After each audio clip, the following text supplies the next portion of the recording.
哎，我最近对东北优秀的中老年女性进行了深刻的洞察。我想问一下，你们的妈妈有没有以下症状？首先，第一点，你们的妈妈拿不拿宾馆牙刷？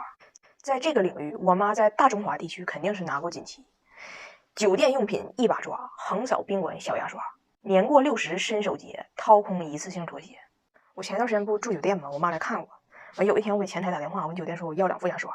那酒店前台说：“对不起，张女士，我们酒店客房的上限就是每个房间2个人，一天提供4套牙具。而你们房间的黄女士今天已经拿走9套牙刷、8套拖鞋了，我们实在是不方便再提供了呢。”我当时真是特别尴尬，我赶紧跟人解释，我说：“呀，黄女士这2年确实是说60嘴顺嘛，就是一出门就长牙，现在70多颗了，很费牙刷，你理解一下。”我就不懂，我就问她，我说：“我给你买的好几百块钱电动牙刷你不用，你划了这一次性牙刷干啥呀？家里好几百个。”我妈说：“我刷狗。”但是常在江边走，哪能不湿鞋，对不？我妈也正插屁股。我刚生完孩子那天在宾馆，发现我忘带牙具了，没法洗漱。我妈得意而傲娇地看了我一眼，从她包里翻出了一个一次性牙刷，上边还写着宾馆的名字绿百合。紧接着她又得意地翻出了一管小牙膏，然后就开始往那牙刷上挤，但就啥也挤不出来。我说：“我来吧，妈。”我妈说：“你产后虚弱，你挤不出来。”然后我就看她使劲搁那挤呀挤呀，就不出来，最后脑袋出汗了，最后好不容易挤出来一点，还是黑的。我说：“妈，这牙膏咋这色儿呢？”我妈说：“那酒店好呗，竹炭的。”我听着我就感觉绿百合也不像是能提供竹炭牙膏档次的酒店呢，咋的不也得是个就紫竹园啥的吗？后来我看挤得太费劲了，我说别挤了，够了，就往嘴里一放，气味刺鼻熏天，口感极度黏腻。后来我一看才整明白，这个牙刷呢是绿百合酒店的牙刷，这个牙膏呢是我住的酒店的鞋油。我妈肯定是拿人家这9双拖鞋的时候，想给人家这一次性拖鞋做个 SPA。第二个特点，天可塌，命可毁，必找东西河南北。来北京陪我那些天，真是天天你带他游山，他找北；你带他玩水，他找北；带他享受，摁个腿，他要先找哪是北。你问他峥嵘青春怎无悔，他说先找到北，找到北。最有意思的是，就是他们对这个东南西北依赖到什么程度呢？就有一天，我妈跟我唠嗑说：“哎呀，妈看你一天可辛苦了，妈看你我上火牙都疼。”我说：“你哪颗牙疼？”我妈说：“我不去年拔了一颗牙吗？”我说：“是啊。”我妈说：“就那颗牙东边那颗。”最后一个特点呢，就是逼人吃饭。他主要不是光逼你吃饭，他把你当傻子。有一次我点外卖，一份外卖饺子15个，我吃了12个，还剩3个的时候，我去接了个电话，结果回来的时候盒里又变回剩10个饺子了。我说：“这个外卖这个粉色的盒好哎，长饺子。”我妈说：“你刚才就吃了5个，你还得吃。”我说：“妈，你刚才往里加这个饺子的色儿不一样，你看不出来吗？”而且我一下桌就给我加糖，那一碗又一碗，我再也不想喝汤了。在这种高压的喝汤节奏下，我觉得我也说了，奶水也就那么回事儿，主要是营养都从我脸上出来了。我每天早上现在脸上的油就可以用勺刮，足够油焖个尖椒啥的。就你们懂，一脸的油换一脸的哀愁，一脸的哀愁化为一鼻子的黑头，一鼻子黑头穿过你那200瓦的粉底液呀，搅黄了多少次小帅哥的回眸。我没办法了，结婚了只能远离红尘，你们要加油，毛孔大，几率小，转角的爱情不好找。所以呢，这个氨基酸泥我每周必来用1次。它用的是神奇的泥浆微粒来吸附油脂和黑头。为啥用这个泥浆呢？因为它是遇泥法。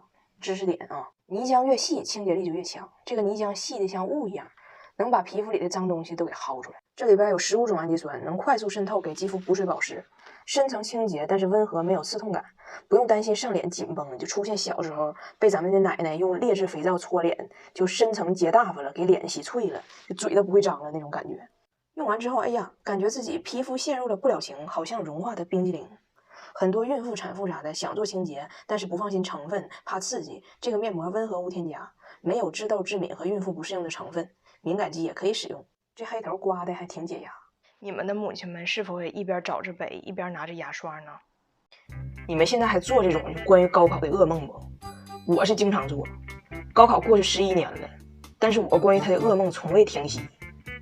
我经常梦着自己重回高3，梦里头不是铃声响了收卷子了，我发现卷子后面3道大题没看着，要不就是答题卡涂正行了。我敢说，经历过高考的你们，应该也有过这种熟悉的梦，相似的痛，魂牵梦绕的小沉重，对不？而且我关于高考的噩梦比别人还多一个剧情点。别人考场坐过站，踩人考场要过饭。今天我给你讲讲我高考的故事。为啥说我考场要过饭呢？就我在考文综的时候，在考场上晕过去了。就我一直有这个低血糖的毛病，就此生目前为止，因为这事晕过去3回，之后都留下了相应的心理阴影。第一次好像是7、8岁那阵儿吧，就我去游泳，完游完泳出来之后呢，在那个浴池洗澡，完洗澡突然间我就感觉哎呀妈突突了，老难受了。我跟我妈说妈不行难受，快走。然后我就晕过去了，就下巴壳就直接就卡到暖气片上了。就等我醒的时候，我妈抱着我，看满地是血，哎，那血就顺着人洗澡搓的那个村，就一江春水向东流吧，就流向下水道，导致现在我看着暖气片还能闻着有就是村村的血味儿。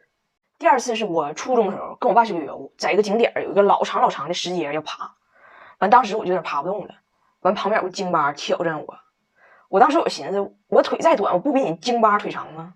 完我就跟他杠上了。完我这家伙一通跑到顶上，结果到顶上以后，我那感觉又来了，就直突突，心感觉都要翻出来了。我记得特别清楚，就前边当时有个大石碑，完那京巴一抬腿在石碑旁边留下一坡痕迹，完走了。完你说我面朝着石碑直勾我就晕过去了。你说同样是出来旅个游，别人登山踏云端，彩铃直奔京巴湾，到现在我就看着石碑，我感觉还能闻着有腰子味儿。最后一次呢，就高考考文综，当时还没发卷呢，就老师俺都搁那做着准备，就气氛也是挺紧张的。完突然间我那劲儿就上来了，就那一刻就是女浴池的暖气片，石碑下的小绝恋，就在一瞬间，就那感觉熟悉的画面全上来了，我就又突突了，就瞬间就是满脑袋是汗，眼前发黑，意识也不清晰了。我老师过来扒拉我，同学你咋的了？我当时知道我肯定是趴桌上了，但是我就起不来，然后我话我也说不明白。但是我能听着，就是另外一个老师跟我眼前这个老师搁那商量，这什么情况啊？是不是得给外边的救车打电话，就派着医护人员进来给我抬走啊？你说我当时上的心眼多那劲儿了呢，我当时一个意念，不行，我现在要被抬走了，这场考试我肯定回不来了，那我就得再准备一年，明年再接着考。那你明年你就保证你自己就不突突吗？那万一进考场之前看着京巴啥的呢？完我就深呼吸，就是控制自己的突突。我跟老师说，老师你就给我口吃的就行，就是糖的巧克力只要有糖分的就行，我就低血糖犯了，你给我口吃的就行。完我身边这老师说的，我没有吃的呀。但这老师挺热心肠，就问另外那俩老师谁有吃的，但谁也没有。完其中有一个说的不行，我看还打急救电话吧，你瞅他脸都白了。我说你就给我一口吃的吧，我就不白了，那跟取消滤镜似的，变色还快呢。后来是来我们教室来给俺发卷的一个流动监考老师，说他兜里有个香蕉。哎呀妈，我当时想，哎呀太好了，救命了！我抓香蕉给造了。完我当时还寻思这香蕉口感怎么像香皂呢？后来一看皮儿是绿的，没熟。所以到现在我也不是很亲就香蕉这个水果，尤其是绿的，我觉得它有一股高考味儿。哎，我真是我还得感谢就是当年给我绿香蕉的那个监考老师。虽然当年高考我发挥的就不是特别好，但是最后我还是去了我梦中的大学，就过2分去的。最有意思的吧，是你肯定不能相信我高考哪科分最低，你更猜不着是因为啥。今天晚上9点我直播首秀，有空你见唠嗑。哎，我老公跟他儿子拿铁共枕的第1个夜晚，把拿铁给睡丢了。昨天我跟翟耀达睡一屋，拿铁跟我老公睡一屋。我原以为这么安排让他们爷俩能增进一下感情，结果早上起来我一推门，哎呀妈呀，他爸那大呼噜打的就跟那野狼哭百合，嘹亮中透着凄惨。拿铁一人在地上独酌。我说你们爷俩睡得真蹦一起，那拿铁咋还让你睡地上去了呢？你睡觉时候推拿呢？我就使劲推的，咋推也推不醒。但是每次遇到这种情况，我都用这招。哎，你说要说他鼻子好使吧，他家呼噜打的跟那个驴要做肠镜似的。你说他鼻子不好使吧，闻着硬菜跟诈尸似的，渺小。西兰花还不好使，我尝试过，必须得是有荤腥的。我就赶紧问他，我说拿铁呢？迷糊了。那跟你在中国啊？我说那么你呢？你在也门的啊？他才清醒过来，往周围一看，哎妈，孩子呢？我说你赶紧找啊，他也不着急。哎呀，没事儿，他能跑哪去？肯定在这屋呢。现在出门多难呢。还说我你就操心操太多了，人家孩子可能就想在地上睡，接地气是很重要的，就从瓷砖放着往里接。我说那他没有背睡觉多冷啊！我老公说他冷了，他才知道以后睡觉要在被底下睡，别逃窜。你看他自己那儿啥事没有，那就是不冷。然后我才想起来，我女儿小时候，我一天晚上起了3回给她盖被。我婆婆完全不理解，问我：“亲爱的，你怎么这么辛苦？我的小甜心，我生了3个孩子，我从来没有半夜起来过1次给他们盖被。我也是要睡觉的，我也是要生活的。他们冻着了就冻着了，现在不是好好的吗？”我说温迪啊，你们家的3个孩子也很难说是好好的。你没看着你儿子在铁岭蹦蹦床上，那别人一看那雪人就是被冻着过。但是也有好处，挺金活。你给他热度，他也不化，你这玩意儿。咱们呢也不知道我婆婆和我老公这种野代方式到底有没有道理，也许有。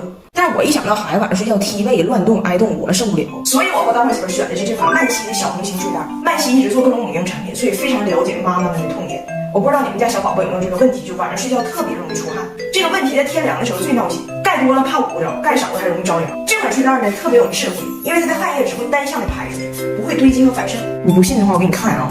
你看里面一碰到这个汗液，就出现独角兽的印花图案。通过面料内层将这个汗液排出去，是不是很神奇？既全身保暖，同时又透气。孩子热了呢，把热量储存起来；孩子冷了再给它释放出来，让它保持在一个比较合适的温度。而且拿铁睡觉的时候，我会用这个小袖口把这小拳头给包住，让冷空气不再有钻空子的机会。以后我大胖媳妇再跟我展示她的冰雪才艺，我也得给她套上一个这么多才多艺的一个雪人。你说我捧在手里怕掉了吗？放在厕所怕化了吗？哎呦我的妈！